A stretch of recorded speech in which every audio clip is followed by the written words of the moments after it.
This is episode 332 of the Super League Pod, and with 4 TV games this weekend, we're treated to loads of your fan reviews on the match action and beyond.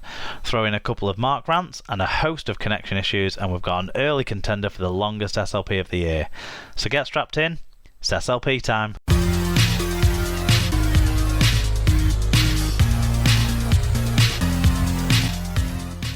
Hello listeners, welcome along to episode 332 of the Super League Pod. This week it is hosted by myself, Mark, and I'm joined by St. David. David, how are you? I'm very well, thank you very much, Mark. That's good to hear, because your side is still unbeaten, unlike mine. So, Yeah. so I guess that's playing a part in that. Yeah. It has. Yes, it has. And I was glad we didn't have the weekend in Catalan that you guys had with all the tipping rain as well. I'm hoping when we get to go down there, it'll be a bit warmer. Well, even if it isn't, I'm sure you'll play the conditions better than Wigan did, but we'll get to that a little later on. Do you want to start by telling us about our wonderful friend Rob's Megastore? I certainly will. The Super League Pod is supported by Rob's Megastore. Rob's Megastore stocks a wide variety of toys, stationery, arts and craft ideas, pet accessories, books, and of course rugby league birthday cards. Search for Rob's Megastore on eBay or find the link on our episode blog post on superleaguepod.com. And SLP listeners can use the code SLP10, that's SLP10 at checkout to get 10% off orders over £5, or enter SLP discount and give your 10% your 10% fund towards funding the SLP's running costs instead, which we'd be very grateful for. So what's on the show, Mark? We've got a few bits and pieces to pick up on that we've had in from the listeners. So we'll get into that first of all. After we've got into that, we've got no big news story this week to talk about. There's a few little bits of news that will filter in the show as we go along. Some sad news as well that we'll be talking about. But mostly it's the match reviews. 4 games on TV this week, so plenty of fan match reviews to cover off. That'll make sure every angle is covered from all the fans' eye views on the Super League games. There was Challenge Cup, there was Women's Challenge Cup, there was NRL as well, and wheelchair games. We've got fan views in on all of that sort of action as well to talk about, so plenty there to get at as well. Then we'll make our guesses for round 6 of Super League. Talk a little bit about the championship games next weekend as well, before we end with the classic quiz. David, which you prepared this week? I certainly have. I'll not preempt it. We'll see what we get to when we get there, but I'll try. Yeah. You know me, Mark. I like an obscure question in my quizzes. That's fair enough then. Talking about slightly obscure, I had to go and find out where EFC78JU had copied and pasted this to get some information that I'd missed from the story that he wanted us to talk about. But he's flagged up Jamie Peacock, who's completing a 100-mile run for charity. So I think EFC copied this from the Yorkshire Post website, because that's where I found it. Sales Star UK have chosen Greenhouse Sports as its charity partner of the year, pledging to raise a minimum of £10,000 to support their work with young people in 2022. The Huddersfield-based firm has made the 5-figure commitment as part of a sponsorship agreement with rugby league legend Jamie Peacock MBE and sports agency founder Simon Dent. The sporting pair are set to complete the 100-mile ultra-marathon challenge named Run for the Roof to help raise awareness and funds for vital roof repairs for its London youth hub, the Greenhouse Centre. So yeah, good on Jamie Peacock, continuing to do great stuff off the field. Walking 100 miles in a consistent, in one bite would be absolutely amazing. To run it is ridiculous. Well, I cycled it once. A number of years ago, did the Manchester 100 when raising money for the Steve Prescott Foundation. No, Joining Jack it was. I did some runs for Steve Prescott Foundation, didn't I? But Joining Jack that was, yeah, back in, I don't know, 2013 or 14 maybe, so it's a very long time ago. And riding 100 miles was tough. So running 100 miles, I can only imagine how tough that'll be. So every credit to Jamie and Simon for their efforts there that they'll be doing, and sounds like going to help support a good cause with backing from that business as well. We've had a new listener get in touch, David. Yes, DC, I think you would say, DC95. Deaky? Deaky, maybe. I'm not sure. Maybe you can write back again and let us know how we're pronouncing that incorrectly or correctly. Yes, and we will continue to pronounce it incorrectly in true SLP fashion when you do correct us. Yes. It says, hi, me and the wife are new to Super League and also the pod. Been watching for a few weeks now, picking up on the rules in the game as we go. The only rule we're not sure about is the 2040 rule. What is this and how does it work? Got to say, love listening to the pod, and coming from Sunderland, oh, that's my wife's territory. He's the Mackhams. Was wondering if there's a team you recommend to support, mainly one that plays in red and white.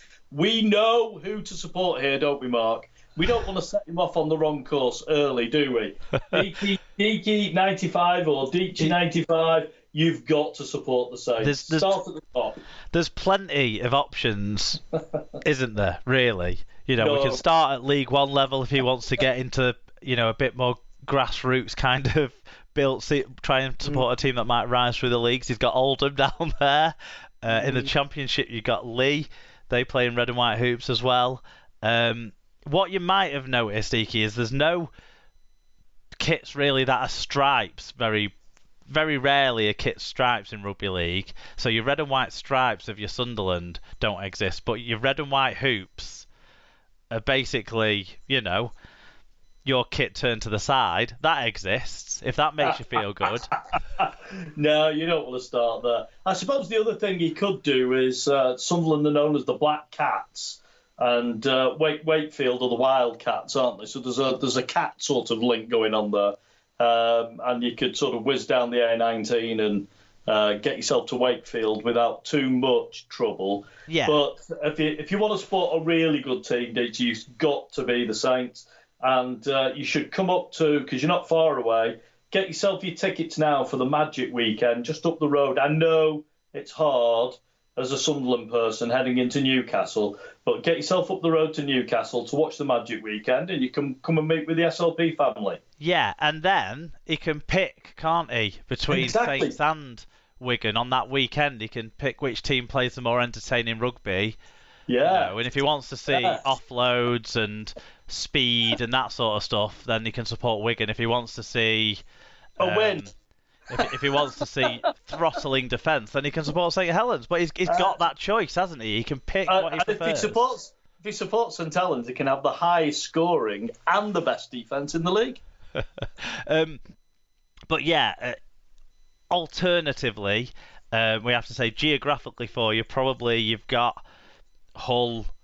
There's two Hull clubs. There's Hull Kingston Rovers. They play in red and white, so that's another option for you as well. That for a ground that you could probably get to a bit more easily to watch some games. Do you know what? It's not, Mark. It takes as long to get from Sunderland to Hull as it does to get from Sunderland to Manchester. I know this, having done it many times. But surely is it not an easier train connection? No. No, because you'd have to swap at York or Leeds, wouldn't you? No, mate. No, honestly, it's not. It's not.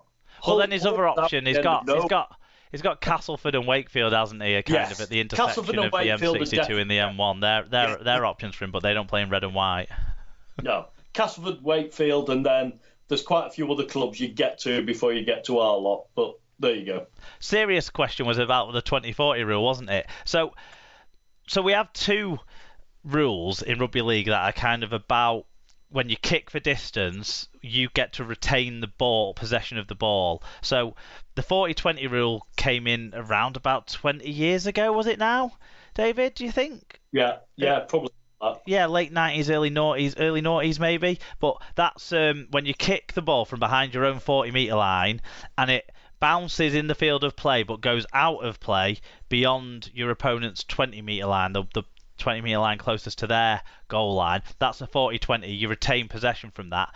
And 2 years ago, so before the start of last season, we brought in the 20-40 rule, which is effectively the same thing, but this is when you kick from inside your 20 and it goes out on the bounce, goes out of play inside the opponent's 40. I don't think we've seen any in televised games that have been successful in 20-40 kicks, but there has been a couple, hasn't there? I think there was one earlier this season, but yeah, it's there for when teams are kind of put under pressure, camped in their own end, and try and do a kick to get the ball up the field. It's to encourage that kind of, I guess, a daring kick from your own end, a bit chancy. Yeah, I've never seen one, to be honest, live. No, I've not seen one in person, no. No. It's much. I mean, 40-20s aren't that common, but 20-40s are as rare as hen's teeth.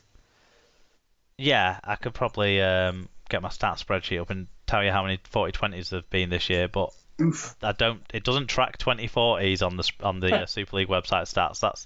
That probably tells you how few there are, doesn't it? It does. Anyway, nice to hear from you, and look forward to seeing you up at the Magic weekend, my friend. Get yourself there. Yes, definitely. There's only been 4 40-20s. No, hold on. There's only been 6 40-20s this season so far. No. Okay, John Scotter got in touch about the England training session being cancelled due to injuries. So this is a bit of a news story that came out on Monday. John said, just seen Wayne's training squad cancelled due to number of injuries. Thought Saints and Pies only pulled their guys out pre-match. Oh, nice one, John. Since Hull don't have any players, I don't think, in the training squad. Not something you need to worry about, my friend. Also, just to clarify, we didn't pull any players out mid-season last year. That was all about Saints. But there has been, there has been quite a lot of players named in his squad that either were injured around the time of the naming of the squad or since then, hasn't there? Your lot have got a couple of players that are crying out of getting on a plane. So got some nasty little injuries, to be honest. But there was a number of injuries, across the squad. That Harry Newman got back in and went back out. Dan Sargent has got his sort of shoulder injury. I think we talked about that last week. There's been, I'm trying to think of some of the other players. Walmsley, he's done his hamstring, so he's out for just a stretch. Yeah. So Joe Batchelor's out for one with concussion. I don't think he was in the England. Oh no, he wasn't. He should be, but he wasn't. Jake Wardle, he's another centre who's prone to injuries, just like the Leeds lad. So there's a few there, yeah. But you got your joke back at John there, didn't you? So that's pretty well worked, David. Couple of bits of sad news. Dave Hadfield, the rugby league journalist and writer, he's passed away today. It was announced on the RFL social media feeds at the age of 70, which is a real shame. I don't know if you yourself had the chance to meet Dave Hadfield, David, but we've all read his books, haven't we? His two sort of most famous ones are probably the ones where that accompanied his travels. So one across the north of England, and there was one during the 2008 World Cup, wasn't there, down in Australia? But I think a man in all his kind of writings, whether it just be reporting on games and that sort of stuff, or the longer books is written, always kind of conveyed a great sense of the people of rugby league. I always felt in his writing. I had the chance to meet him once at a book event at a library about, I think, 8 or 9 years ago. Really nice guy. Obviously loved rugby league and spoke about it so caringly and well. Yeah, I met him once actually, Mark, on the train on the way to, I think it was the Saints Hull Challenge Cup final, and He was just such a nice, generous man, open with his opinions, very kind, willing to have a chat about rugby league with anybody.